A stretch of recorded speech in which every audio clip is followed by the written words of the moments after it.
There's the exit to Beach Blvd South.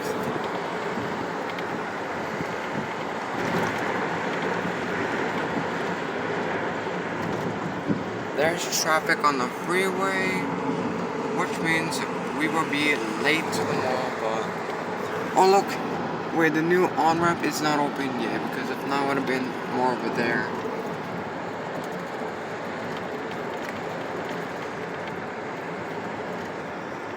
This is Mcfadden Avenue, and it opened in August or September 2020.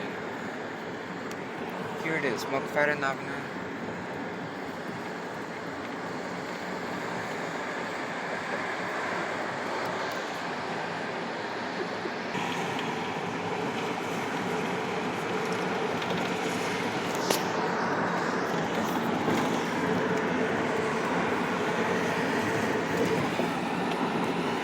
They're not gonna demolish the bridge.